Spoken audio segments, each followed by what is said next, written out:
Alors, on est face à un interféromètre de Michelson. Donc, sur l'interféromètre de Michelson, les éléments importants vont être la séparatrice et la compensatrice. On expliquera leur rôle juste après. Le miroir ici, que l'on va pouvoir charioter et déplacer donc d'avant en arrière. Et régler aussi l'angle d'inclinaison par rapport au deuxième miroir qui se trouve ici. Et qui est fixe. Et qui est fixe.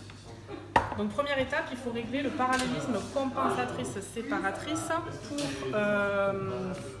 Alors, à quoi sert la compensatrice? Elle sert à compenser justement le trajet de la lumière qui va, selon si elle est transmise ou réfléchie par la séparatrice, traverser la séparatrice soit qu'une seule fois, soit 3 fois. Pour éviter cet écart de chemin optique, on règle le parallélisme entre séparatrice et compensatrice par le biais de cette molette-là, en utilisant un laser.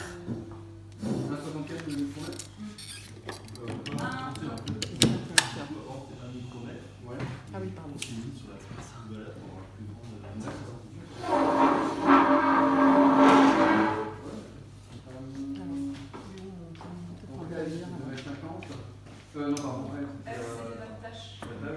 Voilà, il est là.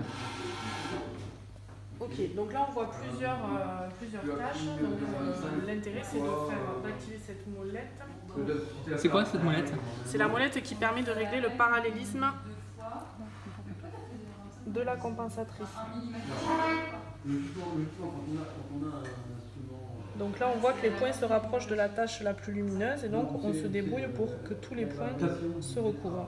Voilà. Donc là encore. Donc là on est sur un parallélisme entre séparatrice et compensatrice. Deuxième étape, c'est pour pouvoir observer les interférences, c'est de régler de façon assez qualitative la distance entre miroir et séparatrice et miroir 2 et séparatrice. On le fait à la règle.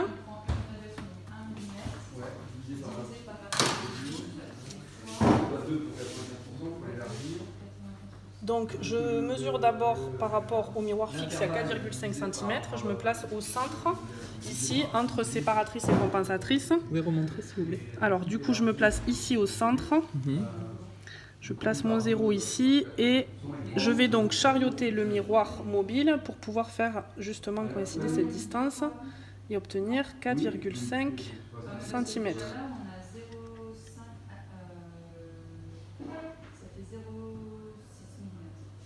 Ça me semble correct. Une fois que c'est fait, on place le laser en incidence normale sur les miroirs.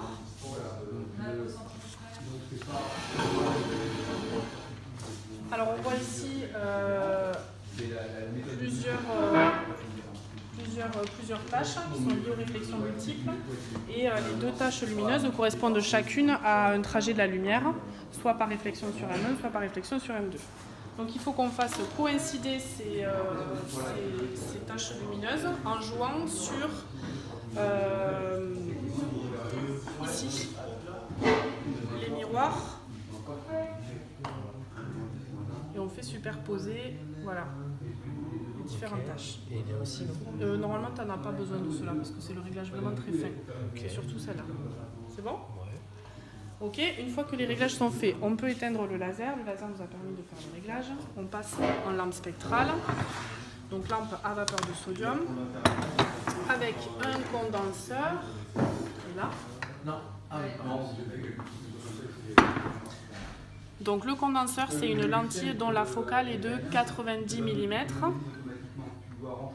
Donc il faut éviter de mettre le condensateur à 90 mm des miroirs pour éviter justement d'abîmer les miroirs. Donc on place le condenseur et la lampe spectrale de manière à éclairer correctement les deux miroirs.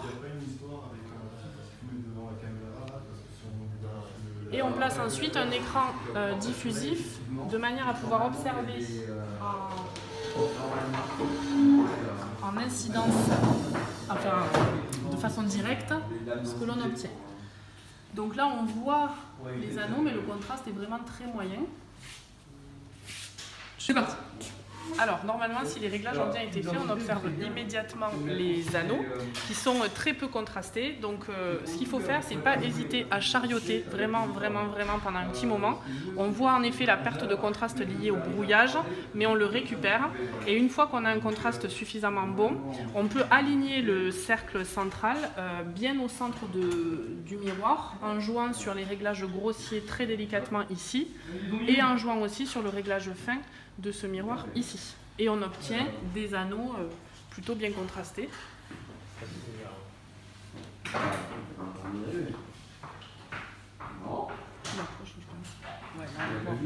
On voit très bien, ouais. Ouais, si tu les vois, hein. Si tu les vois. Voilà, donc ça c'est en vision directe. Et on voit le charlotage qui fait bouger en effet les anneaux. Ensuite, étant donné que ce sont des franges d'égale inclinaison, elles sont localisées à l'infini, ce qui veut dire que les rayons qui sortent entre guillemets la séparatrice sont parallèles. On les condense dans le plan focal image d'une lentille de longue focale, à peu près 1 mètre. On va donc placer à la sortie, en vérifiant l'alignement. Il ne faut bien sûr pas oublier d'enlever l'écran diffusant. Et si j'éteins, on observe, on peut se mettre à peu près donc à 1 mètre.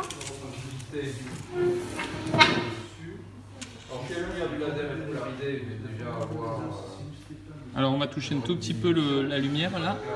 Il ne faut pas hésiter à toucher un petit peu la partie la lampe pour un petit peu ajuster. Et surtout, enlever le diffuseur, je crois que tu l'as dit. Oui. On peut jouer aussi sur le condenseur un peu. Donc là, on va observer l'image et puis ensuite on peut arriver à jouer un peu sur le... Voilà, on va jouer un petit peu sur les vis.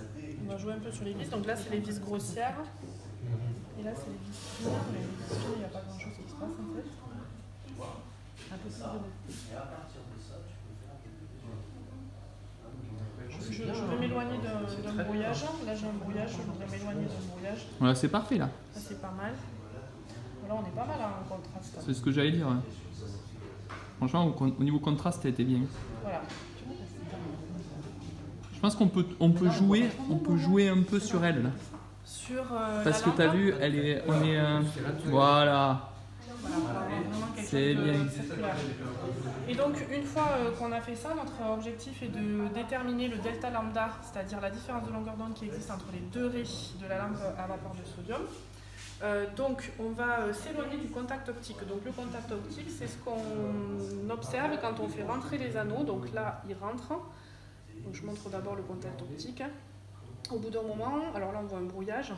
Mais au bout d'un moment, on ne va plus du tout avoir d'anneaux. On va avoir une tache centrale assez uniforme. Voilà, donc là, on peut estimer qu'on est au contact optique. Donc, nous, on va s'en éloigner. Donc, je reviens en arrière.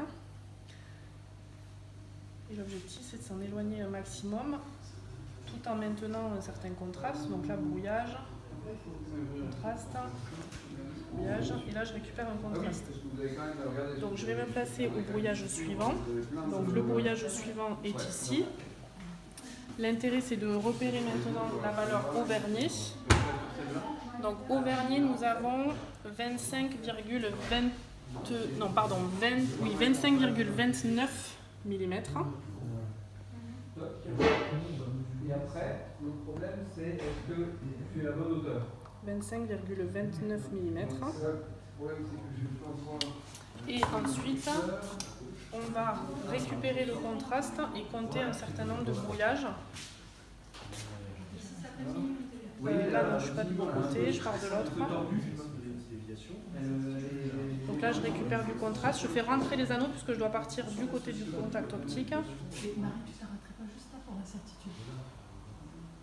Sur le suivant, tu veux dire là, sur celui que je vais avoir? Par exemple, sur celui-là, là. Donc là, j'ai un brouillage. En effet, si je veux déterminer l'incertitude pour estimer le brouillage, donc là je suis au brouillage, c'est-à-dire que je suis au contraste minimum. Et pour estimer le brouillage, il suffirait que donc, je me décale un petit peu et que... Ben non, là je suis au brouillage, il faut que je me mette un peu avant, un peu après. Donc là je me place un petit peu avant le brouillage, donc moi je me dirais qu'il commence ici. Donc là je repère la valeur, blablabla. Je me place ensuite un petit peu après le brouillage, là, quand je recommence à récupérer du contraste. Et j'ai donc le delta sur... Une petite remarque, en expérience, il vaut mieux le faire peut-être après parce que ça peut perturber au niveau du chariotage. Donc là j'étais sur un premier brouillage, donc je continue de faire entrer les anneaux. Deuxième brouillage. Troisième brouillage.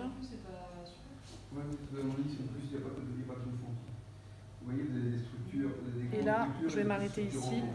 Je suis sur le quatrième brouillage. Alors là, j'ai récupéré le contraste. Il faut que j'arrive à trouver le moment où le brouillage est le plus fort. Et je dirais que c'est ici. Et donc là, je mesure à nouveau la valeur. Je suis cette fois-ci sur 25,46. Et donc l'écart entre les deux me donne le delta E, c'est-à-dire l'épaisseur... Le delta delta E. Non, le delta E. Le delta delta E, c'est l'incertitude. Ah oui. Le delta E. Ah oui, pardon. Qui me donne l'épaisseur de la lame et qui peut donc ensuite, par un calcul, me permettre de déterminer le delta lambda. C'est bon, ça démarre. Donc du coup, là on voit les franges d'égale inclinaison mais très peu contrastées. Donc on joue sur le parallélisme des miroirs pour voir notre figure d'interférence. Mais alors tu joues avec la... Avec la vis grossière. Ah. Voilà, donc là j'y suis pas mal. Là, on peut considérer qu'on est bien. Donc une fois qu'on a ça, on va se placer au contact optique pour basculer justement non plus en frange d'égale inclinaison mais en frange d'égale épaisseur.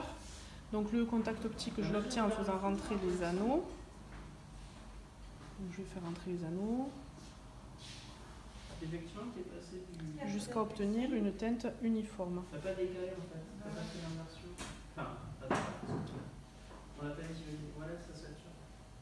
pas mal ça, c'est bien ça. Ouais, c'est pas mal. Une fois que j'ai ça, je place une lentille de courte focale puisque les franges d'égale épaisseur sont localisées sur les miroirs. C'est laquelle?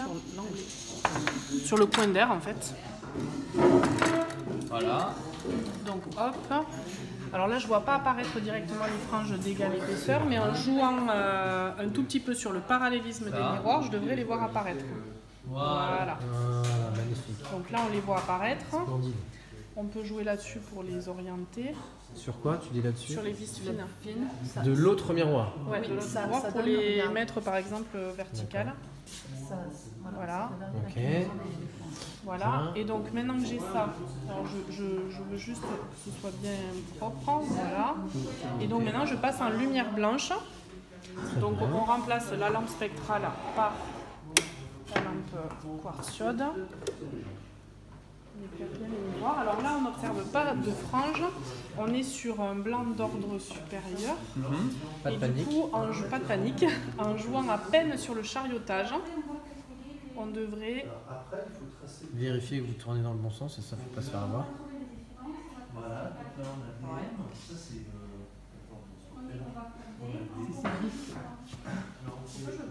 J'ai beaucoup bougé par rapport à tout à l'heure. Et c'est dans l'autre sens? Ouais, mais ça ne me choque pas non plus. Choque pas, là. Rappelle-toi que quand tu bouges, tu as l'impression de beaucoup bouger. Mais tu as vu que tes franges étaient beaucoup plus. Par rapport à tout à l'heure, j'étais courtes. pas au. Ouais. Voilà. Voilà, qui est mieux. Ouais. Alors là on y est mais on ne voit pas sur la vidéo. Mais... Ouais. Ah ouais, pourquoi? C'est la mise au point. Ah ouais, merci Marie pour... Ah voilà. Donc voilà. Donc, Bravo Marie, solide. Ouais, solide.